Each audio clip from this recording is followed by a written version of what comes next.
পরিবারের জন্য ঈদ স্পেশাল কিছু রান্না করতে চাইলে চিকেন রেজালার দুর্দান্ত এই রেসিপিটি হবে একদম পারফেক্ট। বিশ্বাস না হলে একবার ট্রাই করে দেখবেন, বারবার খেতে মন চাইবে। আসসালামু আলাইকুম, বলছি সোনালিস কিচেন থেকে। আশা করছি সবাই ভালো আছেন। আজ আপনাদের সাথে শেয়ার করব চিকেন রেজালার দুর্দান্ত একটি রেসিপি। এর জন্য প্রথমে একটি কড়াই গরম করে এর মধ্যে তেল দিয়ে তারপর লং গরম মশলা এগুলো সুন্দর করে ভাজা ভাজা করে 1 কাপ পরিমাণ পেঁয়াজ কুচি দিয়ে নিয়েছি। পেঁয়াজ কুচিগুলো ভালোভাবে কষাতে হবে এবং এর সাথে 2 টেবিল চামচ আদা রসুন পেস্ট দিয়ে দিব স্বাদ মতো লবণ। এই পর্যায়ে এসে মশলাটা এত ভালোভাবে কষাতে হবে এবং পেঁয়াজের কালারটা যাতে একেবারে বেশি লাল না হয়ে যায়, তাহলে কিন্তু তরকারির কালারটা খুব একটা ভালো আসবে না। এরপর রেজালার পারফেক্ট কালার তৈরি করার জন্য এখানে 1/2 কাপ পরিমাণ টমেটো কুচি দিয়ে নিয়েছি। আর আপনি যখন এই টমেটো কুচি দিয়ে রেজালাটা রান্না করবেন, আপনি দেখলেই বুঝতে পারবেন এত সুন্দর একটা কালার আসবে, আপনার মন ভরে যাবে। এরপর সামান্য পরিমাণ পানি দিয়ে মশলাগুলো ভালোভাবে নাড়াচাড়া করে কষাতে থাকবো। এক পর্যায়ে এসে যখন উপর দিয়ে তেল চিটচিটে একটা ভাব চলে আসবে, সে পর্যায়ে 2 চামচ হলুদ গুঁড়া এবং 1 চামচ পরিমাণ ধনিয়া গুঁড়া, তার সাথে দিয়ে দিব 1/2 চামচ পরিমাণ মরিচ গুঁড়া। এখানে সবসময় মনে রাখতে হবে রেজালা রান্নার ক্ষেত্রে, বিশেষ করে মুরগির রেজালার ক্ষেত্রে হলুদ গুঁড়াটা একটু বেশি দিতে হবে পরিমাণে এবং মরিচের গুঁড়াটা একেবারে সামান্য দিতে হবে।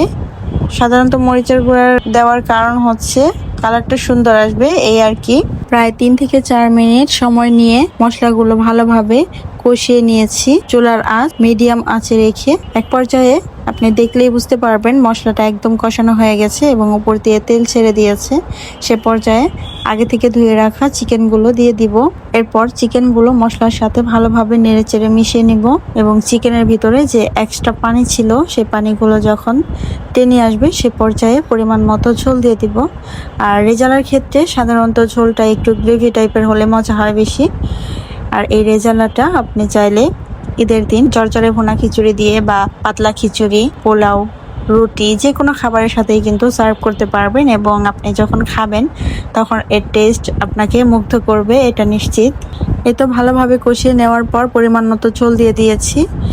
যখন বলক চলে আসবে সে পর্যায়ে 3-4টা আলু আগে থেকে কিউব করে কেটে ধুয়ে নিয়েছিলাম, এ পর্যায়ে এসে রেজালার মধ্যে দিয়ে দিব 3টা কাঁচামরিচ মাঝখান থেকে ভেঙে, এরপর উপর দিয়ে ছিটিয়ে দিব। এতে করে রেজালার একটা সুঘ্রাণ ছড়াবে। রান্নার শেষ পর্যায়ে চলে এসেছে। এই পর্যায়ে এসে 1 চামচ পরিমাণ জিরা গুঁড়া দিয়ে দিয়েছি, এতে করে রেজালার টেস্ট আরো বেশি ভালো আসবে। রান্না প্রায় শেষ পর্যায়ে চলে এসেছে। আর এই পর্যায়ে রেজালাটাকে আরো বেশি মজাদার করার জন্য এখানে 2 টেবিল চামচ পরিমাণ ঘি অ্যাড করে দিয়ে নিয়েছি। নরম চিকেন, হালকা মশলার ফ্লেভার আর দারুণ গ্রেভি সব মিলিয়ে একবার খেলে বারবার বানাতে মন চাইবে। এই ধরনের সহজ রেসিপি দেখতে চাইলে আমার চ্যানেলটি সাবস্ক্রাইব করে নিতে পারেন। আর আপনি যদি ফেসবুক থেকে ভিডিওটি দেখে থাকেন, চাইলে পেজটি ফলো দিয়ে রাখতে পারেন। কাজটি যদি অলরেডি আপনি করে থেকে থাকেন, আপনাকে অসংখ্য ধন্যবাদ। বিদায় নিচ্ছি আজ এখানেই। আল্লাহ হাফেজ। আসসালামু আলাইকুম।